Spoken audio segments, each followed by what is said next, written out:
എല്ലാവർക്കും ഇൻസ്പയർഡ് PSCയിലേക്ക് സ്വാഗതം. വാർത്താ പ്രാധാന്യമുള്ള കച്ചത്തീവ് ദ്വീപിനെ പറ്റിയുള്ള ഒരു ചെറിയൊരു വീഡിയോ ആണ് ഞാൻ ഇന്ന് ചെയ്യുന്നത്. അപ്പോൾ കച്ചത്തീവ് ദ്വീപ് എന്താണെന്ന് നോക്കാം. ഇന്ത്യക്കും ശ്രീലങ്കയ്ക്കും ഇടയിലുള്ള പാക് കടലിടുക്കിൽ സ്ഥിതി ചെയ്യുന്ന ദ്വീപാണ് കച്ചത്തീവ്. ശുദ്ധജലമില്ലാത്തതിനാൽ ഇവിടെ ആൾതാമസമില്ല. 14-ാം നൂറ്റാണ്ടിലെ അഗ്നിപർവ്വത സ്ഫോടനത്തിൽ നിന്നും രൂപം കൊണ്ടതാണ് ഈ ദ്വീപ് എന്ന് കരുതപ്പെടുന്നു. തമിഴിൽ കച്ചത്തീവ് എന്നതിൻ്റെ അർത്ഥം തരിശു ദ്വീപ് എന്നാണ്.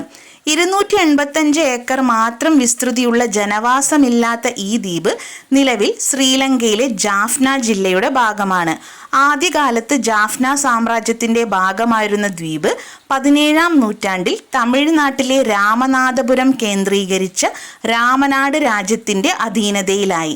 1921 ഇന്ത്യയും ശ്രീലങ്കയും ബ്രിട്ടീഷ് കോളനികളായിരുന്നപ്പോൾ സമുദ്രത്തിലെ മത്സ്യബന്ധന അതിരുകൾ നിർണയിച്ചത് കച്ചത്തീവ് ആധാരമാക്കിയാണ്. അക്കാലത്തെ ഒരു സർവേയിൽ കച്ചത്തീവ് ശ്രീലങ്കയുടെ ഭാഗമായിട്ടാണ് ഉള്ളത്.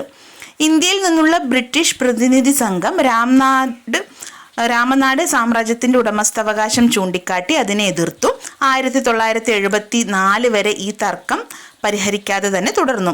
1974 പ്രധാനമന്ത്രി ഇന്ദിരാഗാന്ധിയും ശ്രീലങ്കൻ പ്രധാനമന്ത്രി സിരിമാവോ ഭണ്ഡാരനായകയും ഒപ്പുവെച്ച ഇൻഡോ ശ്രീലങ്കൻ മാരിടൈം കരാറിലൂടെയാണ് കച്ചത്തീവ് ശ്രീലങ്കയുടേതാണെന്ന് അംഗീകരിക്കുന്നത്.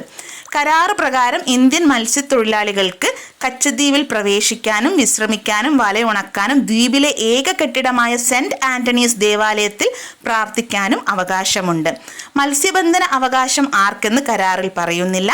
1976 അടിയന്തരാവസ്ഥ കാലത്ത് ഒപ്പിട്ട മറ്റൊരു കരാർ പ്രകാരമാണ് ഇരു രാജ്യങ്ങളും സാമ്പത്തിക മേഖലകൾ സ്ഥാപിക്കുകയും അവിടെ പരസ്പരം മത്സ്യബന്ധനം വിലക്കുകയും ചെയ്തു.